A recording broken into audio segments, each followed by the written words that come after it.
3D audio is going to Sony be has a had world a band of generation. I'm pretty sure Tecmo Bowl has a speed run. Hello, everybody, and welcome back to this week's Most Elite podcast. This episode's most likely going to be about Capcom and speculation about what game they are going to announce, I hope they announce it soon, whatever it is. So it's mostly that speculation because it's been something I've been wanting to talk about.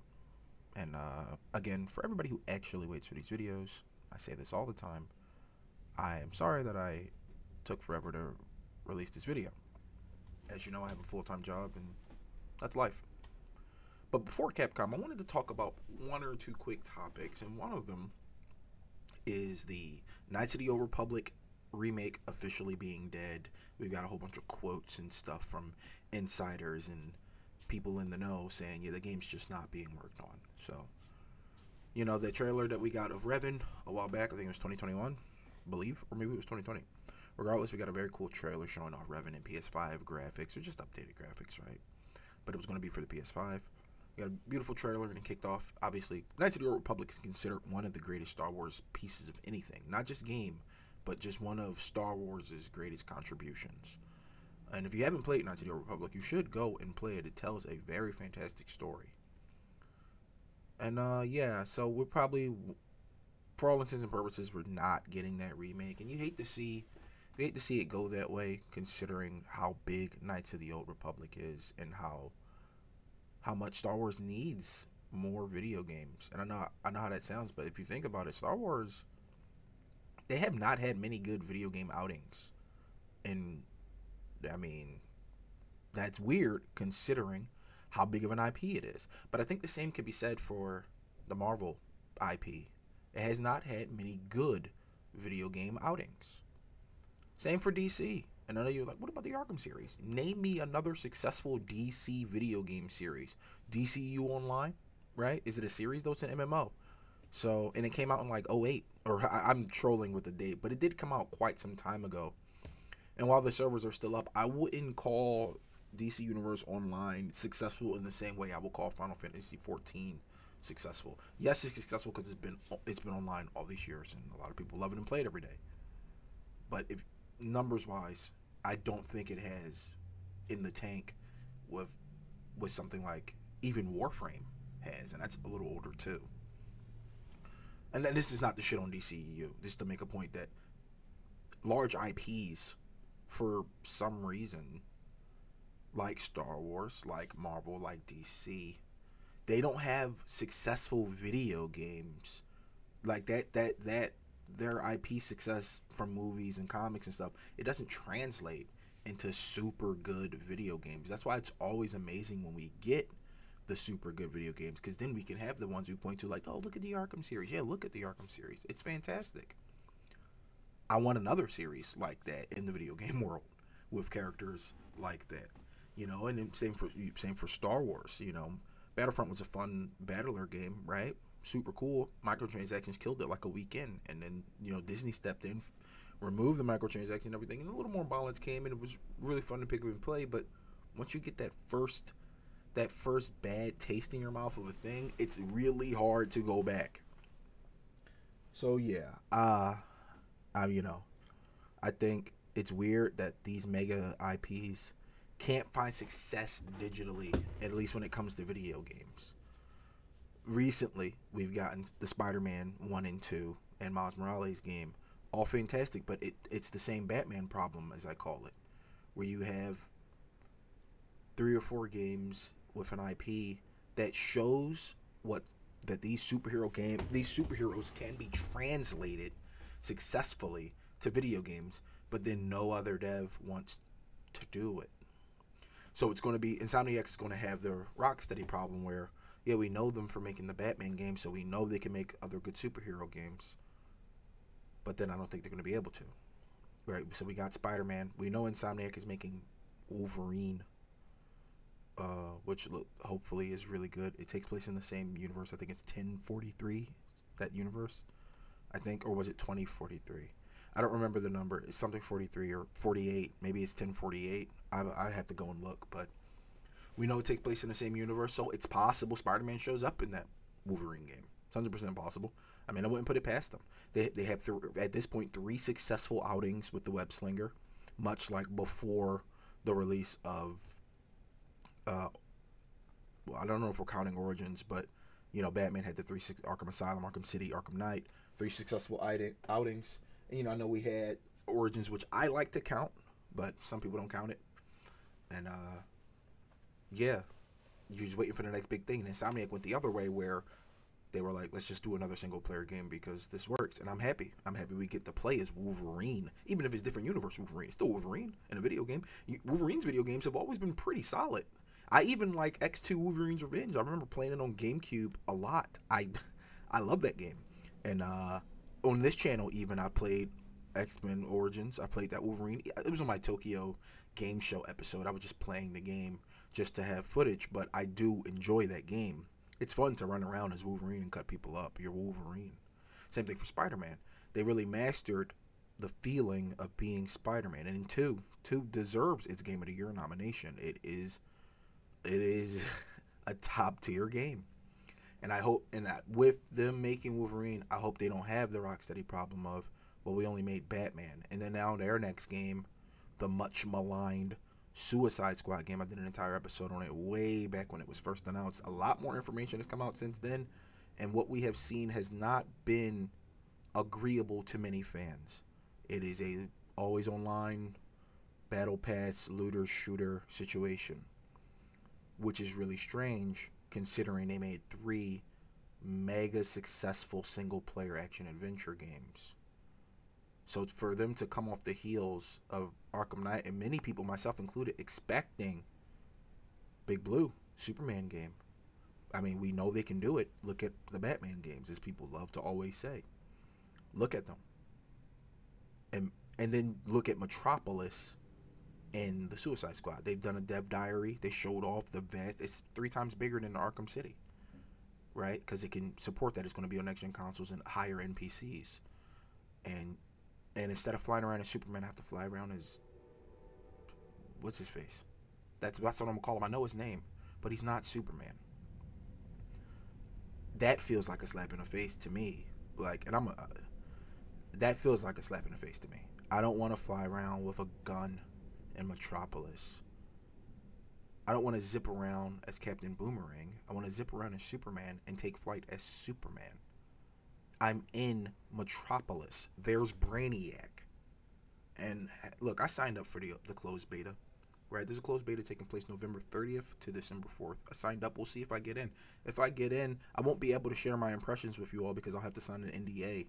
But just know I'm going to have some impressions. Yeah, I don't know. I'm hoping after the release of Suicide Squad, they get to work on a single-player adventure game, and I hope it's Superman or the Flash or anyone from the DC mantle, since they can do the DC project so well. And moving on from Knights of the Old Republic and mega franchises not making it, Wonder Woman. It was announced in 2021 as well at the Game Awards, I think. We have seen or heard nothing since. Recently, Warner Brothers had to step out in front of some rumors that Wonder Woman is going to be also live service. And the only reason these rumors are circulating is because Warner Brothers is on record as saying they want to lean on live service, and they think live service is a good game model. And to cap it all off, their Suicide Squad game offering is in fact live service. So people were like, well, is Wonder Woman going to be live service? I mean, we got Suicide Squad already live service. We know from your public records that you want to indulge in live service games, which, hey, you do whatever you want, you're a company. So is Wonder Woman going to be live service? Is that why we haven't heard from it? What did it start out as a single player adventure game like Batman and get morphed into a live service game because that's what the execs want? I don't know. I actually don't know the answer to that question. I don't even know. Since we haven't seen anything for 2 years now, no one knows, right? It's just all hearsay. But what we do know is Warner Brothers said they want to make live service games, and Suicide Squad is a live service game. So it's not a stretch of the imagination or a leap of the imagination to think, hey, Wonder Woman might be that too. And until they show off the game, people are going to think that, right? And same thing for the cancellation of KOTOR. If you look at Star Wars, Battlefront again wasn't great for various reasons, and then we got Jedi Survivor, and people point to Jedi Fallen Order, and people are like, "Oh man, this is so good. This is a good game in the Star Wars world," and that's not something we often see. And then we got the sequel, which runs great on console, but if you're a PC person, it still doesn't run great to this day, and it probably will never run great. So I haven't even played the sequel. Unfortunately, I never played Survivor. Uh, yeah, that's pretty much what I wanted to talk about, like the cancellation of KOTOR and the disappearance of Wonder Woman alongside of the reemergence of the Suicide Squad, because the devs have been putting out dev diaries. They did the first one that showed off 20 minutes of gameplay and story content, and they sort of explained how you get around the city and why it's fun and why it's going to be awesome to be these characters in Metropolis, jumping around and zipping around and jetpacking and back gliding and king sharking instead of just flying around as Superman. They got out and explained why it's going to be fun and why we should give it a chance. And I don't envy the devs over there. I don't know if this is something they wanted to do. It may be that after making three after making three successful single player games, they genuinely wanted to challenge themselves, step out of their comfort zone, and create a multiplayer experience.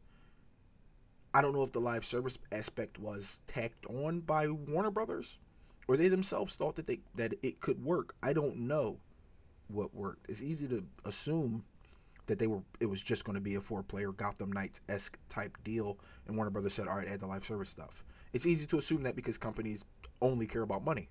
So it's not hard to think that, hey, they just wanted to do that. But it's possible that it's the other thing, where they genuinely wanted to do it, and they didn't care if they had to add the live service stuff because this is the game they wanted to make. Regardless, they don't talk about any of the live service stuff in the dev diary that they released. They only talk about the cool, fun, awesome stuff that it'll be, the characterizations, the voice acting, the vistas of Metropolis, the powers, and how they all work in tandem, how everybody has a one-hit mechanic that you can one-hit any enemy, then it goes on cooldown. So you have to use it strategically, in quotes.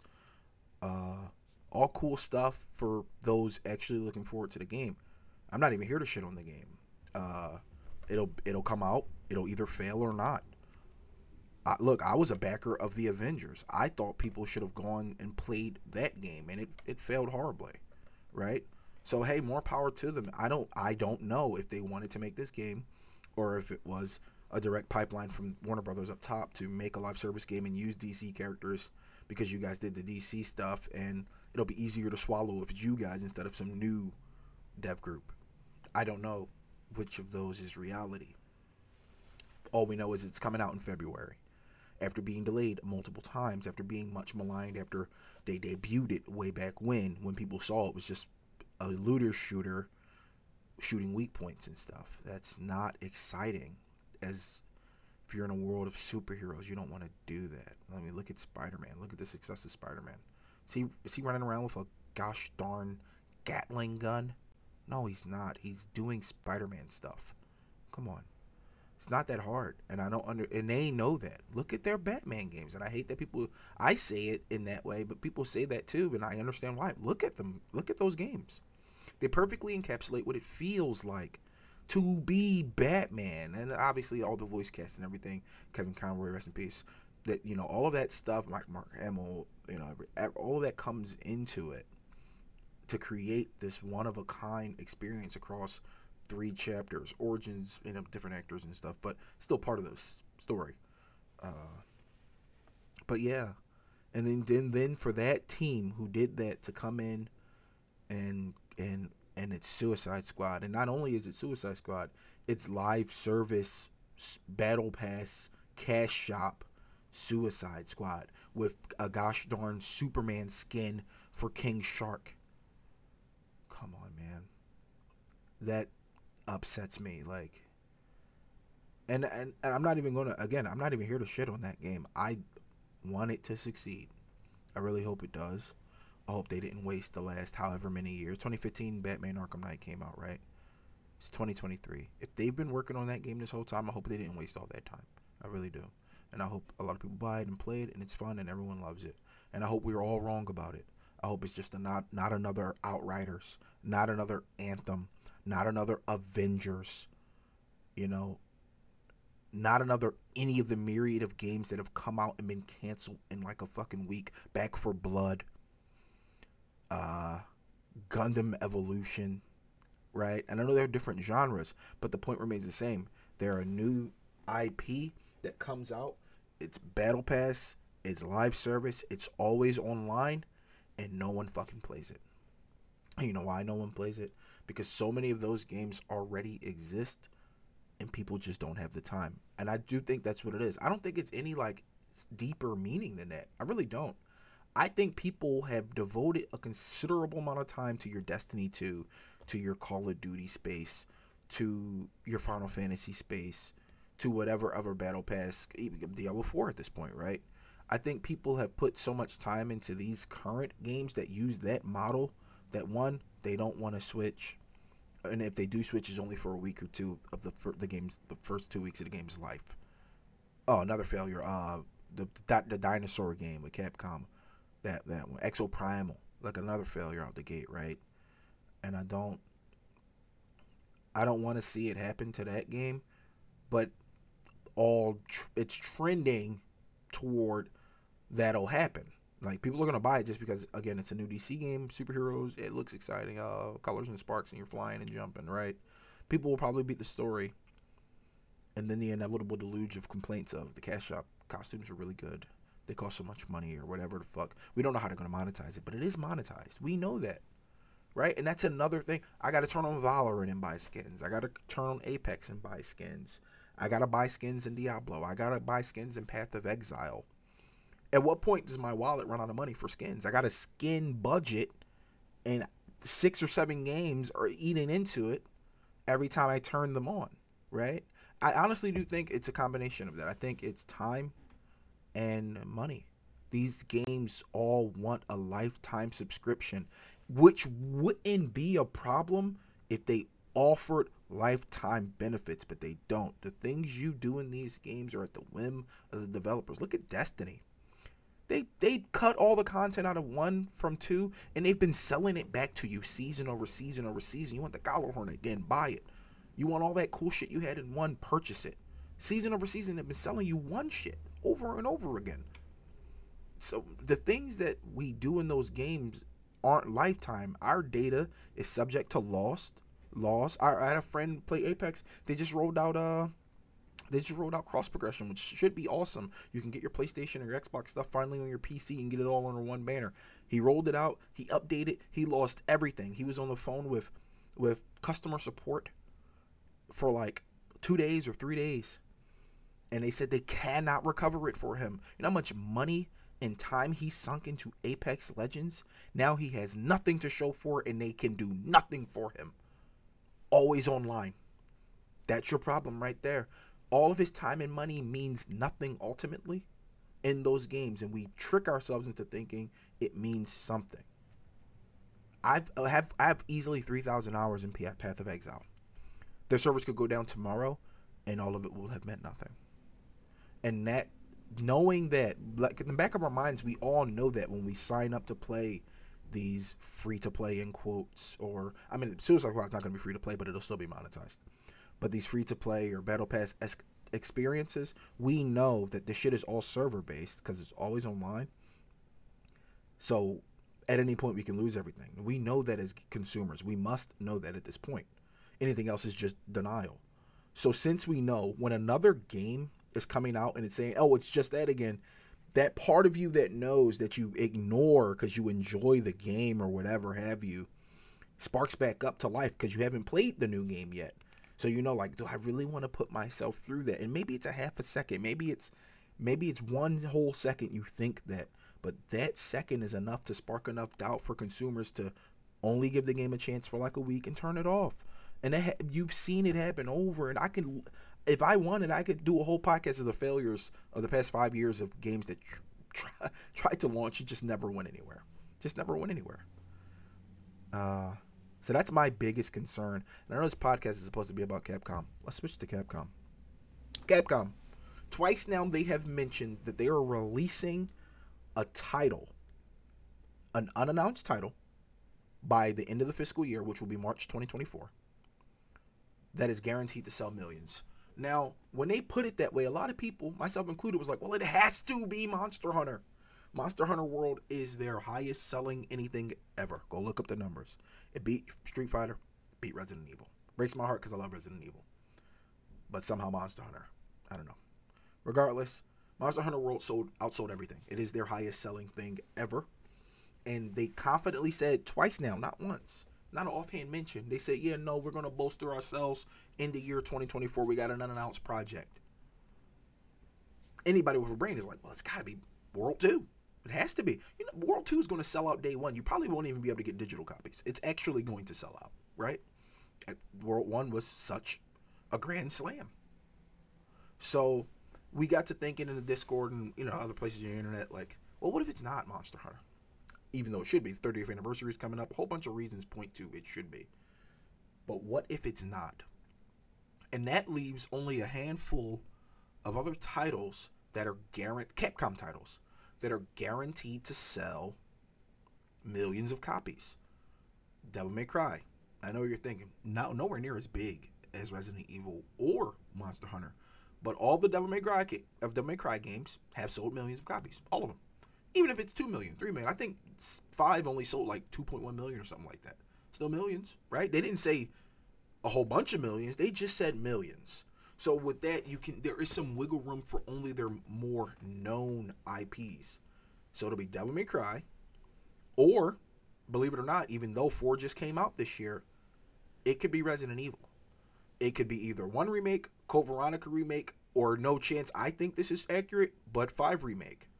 I think 5 remake is 2025 or 2024 end of year minimum with the cadence that they release games, because they did 2019 remake 2, 2020 literally half a year later in January of that next year.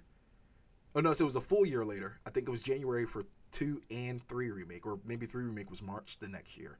But 2019 Resident Evil 2 remake, 2020 Resident Evil 3 remake. They skipped. No, they didn't skip.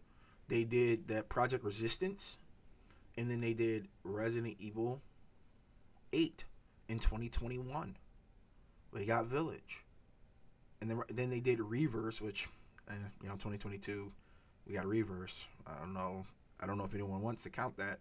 But in 2023, right after 2021, 2 years. So 1 year. In 3 years, they did 19, 20, and 7. And 8.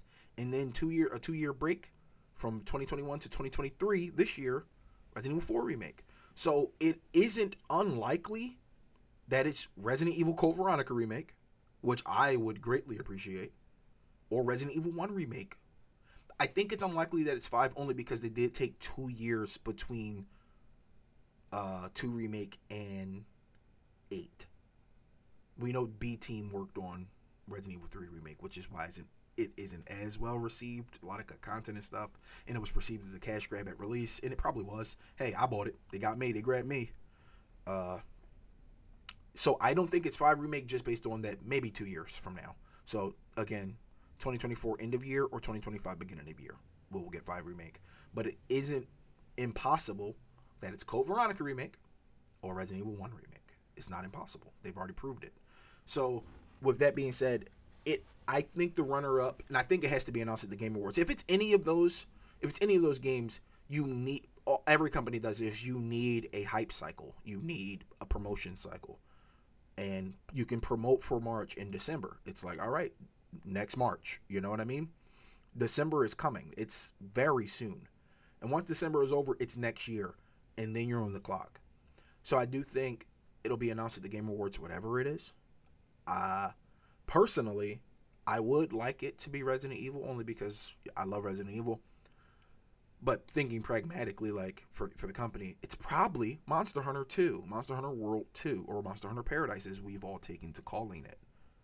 Either way, I'd be happy. I would love to get back into the Monster Hunter with the boys and see what new stuff they have for us. And the RE engine, now that they've mastered the RE engine. I would love to get back into Monster Hunter. I would love a Devil May Cry. It's been many, many years since a new Devil May Cry. And I also would love Resident Evil. So I think those are the top 3 contenders. The fanboy in me wants to believe it's Dino Crisis. Dino Crisis will not sell millions. It's Onimusha. Onimusha will not sell millions. They know it. We know it. All the fans know it. We don't want to know it, but we know it. Dino Crisis is not a large IP, which is why it's sat dormant for so long. Same for Onimusha. The last Onimusha game was in 2006. I think the last Dino Crisis game was in 2004 or 3. Yeah, that's how long ago it was.